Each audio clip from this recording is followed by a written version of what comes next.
नमस्ते everyone, Monika astrology में आपका बहुत बहुत स्वागत है। आज हम चर्चा करने जा रहे हैं धनु लग्न की और जनवरी महीने के राशिफल की। सबसे पहले शुरुआत करते हैं ग्रह गोचर से। बुध जो है वो 4 से 24 तक धनु राशि के अंदर रहेंगे और 24 तारीख को ही मकर राशि में चले जाएंगे।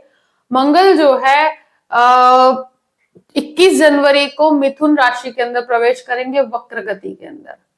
शुक्र जो है वो 1 से 27 जो है कुंभ राशि के अंदर रहेंगे। सूर्य 14 तारीख को मकर राशि के अंदर प्रवेश करेंगे और मकर संक्रांति का उत्सव मनाया जाएगा। गुरु वक्रावस्था में है और मंगल भी वक्रावस्था में है। इस प्रकार से ग्रह गोचर से सबसे पहले शुरुआत करते हैं आपके लग्न से। धनु लग्न और लग्न का स्वामी बनता है आपके गुरु और गुरु आपके 6th हाउस में है, वक्री चल रहा है। लग्न लॉर्ड ही वक्रावस्था में है और सूर्य यहां पर स्थित रहेंगे 14 तारीख तक। सूर्य बुध का बुधादित्य योग रहेगा। ये एक ऐसा समय है कि जहां पर सूर्य का लग्न में होना, क्योंकि ये आपके नवम भाव का स्वामी है, तो आपके भाग्य से कुछ कार्य बनते हुए आपको दिखेंगे। आपके काम में आप बहुत मेहनती होकर कार्य करेंगे। कुछ परिस्थितियों में आपके डिसीजंस जो होंगे वो कहते हैं ना कि व्यक्ति कंफ्यूज हो जाता है कि उसे किस प्रकार से डिसीजंस लेने चाहिए। यहां पर एक चीज मैं डेफिनेटली कहूंगी कि लग्न लॉर्ड 6th में होते हुए भी सूर्य की अवस्था और बुध की अवस्था को देखते हुए फाइनेंशियल गेन बहुत अच्छे हैं। आपका एडमिनिस्ट्रेशन बहुत अच्छा रहेगा। आपका जो कहते हैं ना कि आप कोई भी काम करेंगे वो बहुत ही प्रिसाइज तरीके से कर पाएंगे। यहाँ कुछ डिसीजंस जो रिलेशनशिप से रिलेटेड हो या फैमिली से रिलेटेड हो, तो वहां पर थोड़ा सा कंफ्यूजन हो सकता है। अब द्वितीय भाव की बात करते हैं। द्वितीय शनि बनकर तृतीय स्थान में शुक्र के साथ सूर्य यहाँ 14 तारीख के बाद आएंगे और सूर्य आपके भाग्य के स्वामी बनकर हैं। तो यहाँ सेविंग्स के अंदर आपको बढ़ोतरी होगी। 14 तारीख के बाद एक तरह से कहा जाए कि थोड़ा सा वाणी के अंदर कहते हैं ना कि व्यक्ति थोड़ा रिवेंज लेने की भावना से बात करता है। कभी कभी ऐसी परिस्थितियां आती है कि जहां पर वो रिएक्टिव होता है लैंग्वेज में। तो ये परिस्थिति, क्योंकि सूर्य कहीं ना कहीं आपकी वाणी के अंदर वो ईगो लेकर आता है, तो वाणी को फैमिली के अंदर कहीं पर भी ईगो क्लैश ना हो, इस चीज का ध्यान रखिएगा। बाकी फाइनेंशियली आपके लिए एक अच्छा समय है। मंगल का दृष्टि संबंध यहाँ पर बना हुआ है, तो कहीं ना कहीं आपकी सेविंग्स हो पाएगी और आपको फैमिली से भी काफी सपोर्टिव परिस्थितियां मिलेगी। आपकी जो भी डिसीजंस होंगे उनको उनके द्वारा स्वीकार किए जाएंगे। तृतीय भाव की बात करते हैं। तृतीय स्थान में शनि और शुक्र एक साथ हैं। ये एक बहुत अच्छी परिस्थिति है कि आपका लाभेश शुक्र यहां पर है, तो फाइनेंशियल गेन, ऑनलाइन एजुकेशन या ऑनलाइन बिजनेस से काफी अच्छे लाभ होते हैं। यहाँ होटल से संबंधित अगर आप बिजनेस करते हैं, आपका कोई कंस्ट्रक्शन या कंस्ट्रक्शन से मटेरियल, कोई डेकोरेटिव चीजों का, इस तरह का कोई भी बिजनेस है, तो वहां पर काफी अच्छे लाभ आपको देखने को मिलेंगे। काफी कहते हैं ना कि व्यक्ति बहुत टेक्निकल हो जाता है। इस समय के अंदर टेक्निकली आप लाभ लेंगे और काफी खूबसूरती से आप अपनी चीजों को प्रेजेंट कर पाएंगे। तो कार्यस्थल के अंदर आप बहुत सही तरीके से काम कर पाएंगे। तो ये एक इनिशिएटिव का कारक है और मुझे लगता है आपको सपोर्ट भी प्राप्त होगा। फाइनेंशियली भी आप काफी मजबूत हो पाएंगे। अब बात करते हैं आपके चतुर्थ भाव की। देखिए, चतुर्थेश आपका 6ठे घर में है, तो यहाँ पर एक प्रॉपर्टी से संबंधित कुछ विवादित अवस्था है, तो वहां पर बहुत ज्यादा जल्दबाजी नहीं करनी। कोई नई प्रॉपर्टी भी लेते हैं तो डॉक्यूमेंटेशन को बहुत प्रॉपर रखिएगा। यहाँ राहु होने की वजह से व्यक्ति को कभी कभी कुछ पॉइंट पे घबराहट क्रिएट होती है और यहाँ कोई भी प्रॉपर्टी का कार्य करते हैं तो जल्दबाजी नहीं करनी चाहिए। और कहीं काम भी बनेंगे, लोन संबंधित कार्य भी बनेंगे, तो उसमें समय तो आपका लगेगा ही लगेगा। पंचम भाव की बात करते हैं। पंचमेश आपका 8th हाउस में है, वक्रावस्था में है। यहाँ मेडिकल के स्टूडेंट्स के लिए फिर भी बेहतर परिस्थिति, मगर स्टूडेंट्स का थोड़ा सा ये समय बहुत ज्यादा पॉजिटिव नहीं है।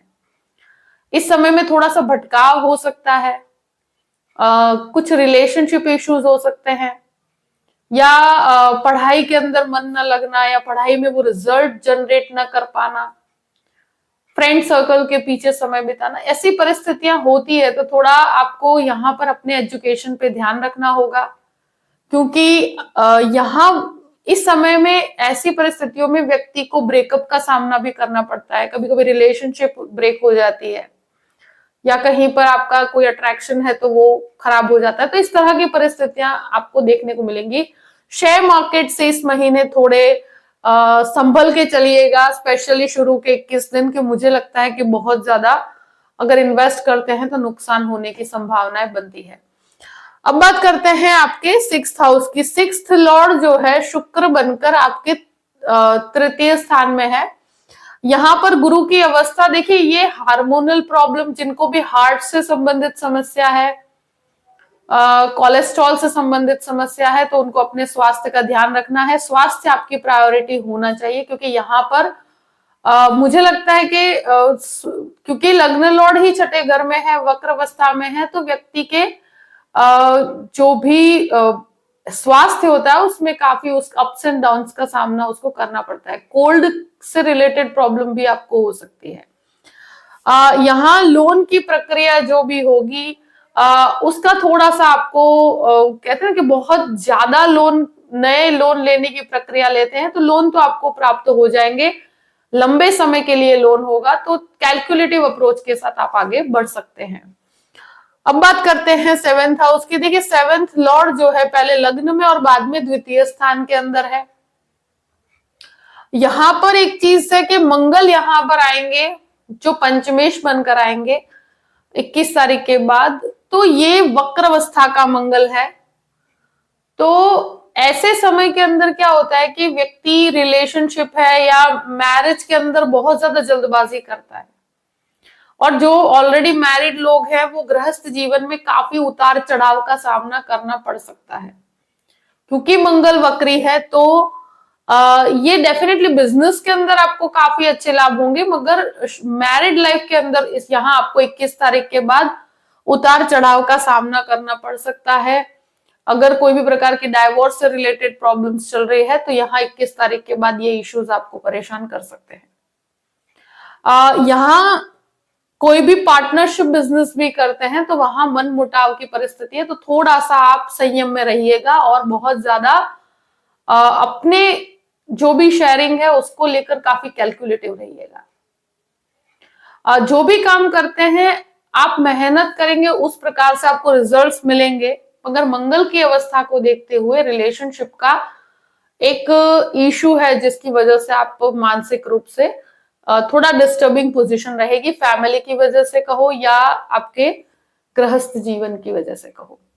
अब बात करते हैं 8th हाउस की। जो 8th हाउस में मंगल वक्री भी है, नीच का भी है, तो ये समय के अंदर एक चीज है कि क्योंकि ये पंचमेश है तो स्टूडेंट्स के लिए थोड़ा सा नर्वस होने की परिस्थिति, अगर कोई रिजल्ट्स भी है इस समय के अंदर शुरू के 21 दिन में, तो आपको काफी परेशानियों का सामना करना पड़ेगा। यहाँ पर एक चीज डेफिनेटली कहूंगी कि मेडिकल के स्टूडेंट्स के लिए अच्छा है, क्योंकि मेडिसिन के अंदर ये मंगल काफी आपको सीखने की प्रक्रिया देता है, काफी हेल्पफुल परिस्थिति रहती है। यहाँ एक चीज डेफिनेटली कहूंगी कि जो भी गर्भवती महिला है उनको भी अपने हेल्थ का यहाँ पर ध्यान रखना होगा शुरू के 21 दिन तक। क्योंकि 8th हाउस जो होता है वो इन-लॉज का भी होता है, तो यहाँ इन-लॉज से रिलेटेड इश्यूज भी आपको या उनके साथ जो संबंधों में कोई भी मनमुटाव हो तो 21 तारीख तक आपको उतार चढ़ाव का सामना करना पड़ सकता है।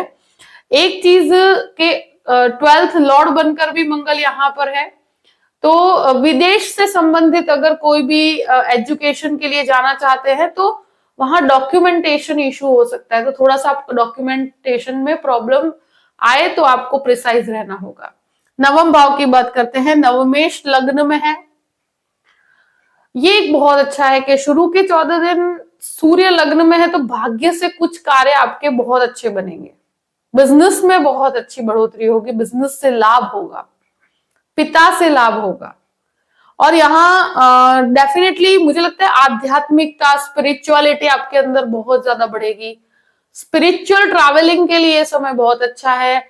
कोई भी नाम स्मरण करने के लिए या कहीं पर भी आप आध्यात्मिकता या स्पिरिचुअल कार्यों में आपका योगदान बढ़ता चला जाएगा। दशम भाव की बात करते हैं, दशमेश लग्न के अंदर है 24 तारीख तक।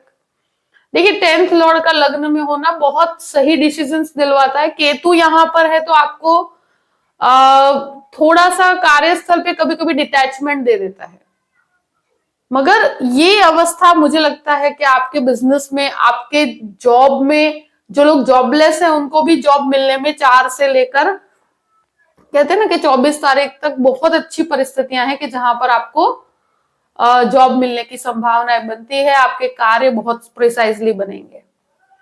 अब बात करते हैं आपके 11th हाउस की। तो 11th लॉर्ड तो आपके तृतीय भाव में ही है, तो ट्रैवलिंग, बड़े भाई बहनों से लाभ होंगे और यहाँ पर जो इनिशिएटिव होंगे काफी पॉजिटिव होंगे। आपका लोगों के साथ जो कम्युनिकेशन होगा काफी स्ट्रांग रहेगा। 12th हाउस की बात करते हैं, 12th लॉर्ड जो है वो आपके मंगल बनकर आपके 8th हाउस के अंदर है। मुझे लगता है कोर्ट कचहरी के मैटर में अगर प्रॉपर्टी से संबंधित विवाद हो या मैरिड लाइफ से संबंधित विवाद हो, तो यहाँ पर 21 तारीख के बाद अगर डाइवोर्स से संबंधित समस्याएं चल रही है तो यहाँ इश्यूज क्रिएट हो सकते हैं और डाइवोर्स से रिलेटेड प्रॉब्लम्स मुझे लगता है यहाँ पर आप देखने मिलेगी। मैरिज लाइफ के लिए यहाँ बहुत समस्याएं हैं क्योंकि 12th लॉर्ड बनकर यहाँ पर है और वक्री मंगल है, तो गृहस्थ जीवन के लिए एक विवादित अवस्था है।